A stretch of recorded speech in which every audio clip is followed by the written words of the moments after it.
저의 본명은 황청풍입니다. 중년고민연구소. 이렇게. 잠깐 이렇게.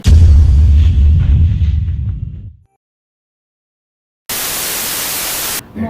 우리 이제 하시면서 그 특별하게 에피소드 있으셨어요? 지금까지 이끌어 오시면서 사업을?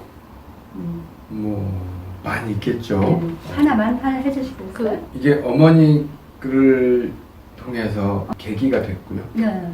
본격적인 사업으로 생각했던 거는 정말 안타까운 일이 있었어요. 안타까운 일? 네. 어머니 말고 또 다른? 이제 저희 아파트에 네. 네.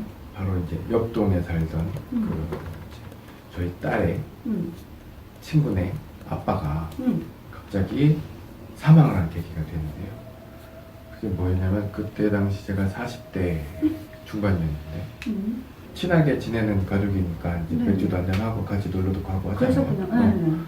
근데 어느 날 이제 맥주 한잔 하는데 일에 대해서 이제 얘기를 하다가 제가 이제 이런 기구를 개발해서 지금 열심히 하고 있다. 네.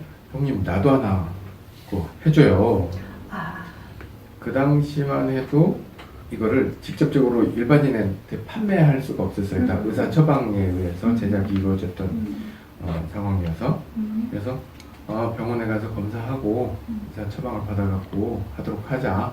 네. 괜히 했다가 야매 취급받고 그러면 안 된다. 혹시 모를 네. 불상사 있을까? 그래서 그렇게 했는데 병원 가서 뭐 진단 받고 뭐 하고 하기가 쉽지 않아요. 네.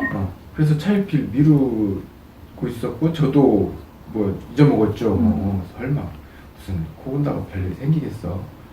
저도 이론적으로는 이게 굉장히 심각하다는 건 알고 있지만 그때 당시만 해도 설마 현실적으로 그러겠어? 라고 했는데 가을날 어느 출근을 하는데 막 앰뷸런스가 막 오고 난리가 난 거예요. 바깥에. 네. 무슨 일이야? 했더니 천을 덮어쓰고 이제 가는데 그 사람이 누구냐 했더니 그때 저에게 그분이시구나.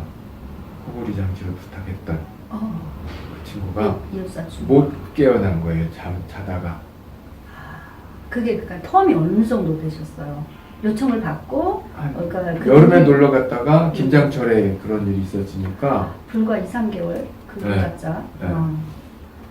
근데 나중에 이제 그 와이프한테 들었는데 얼굴이 너무 고통스럽게 일그러진 채로 숨을 거두어서 아이들한테 아빠 얼굴을 못 보여줬대요. 너무 무서워. 막 그 숨을 쉬기 위해서 너무 막 고통스럽게 숨쉬기 위해서 얼마나 노력했겠어요.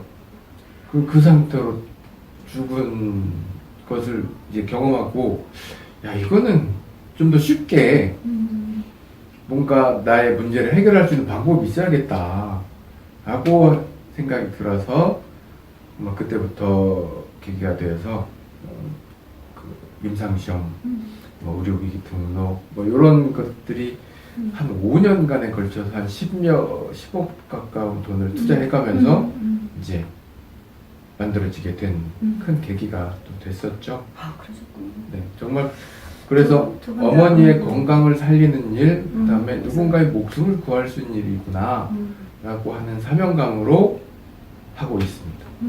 네.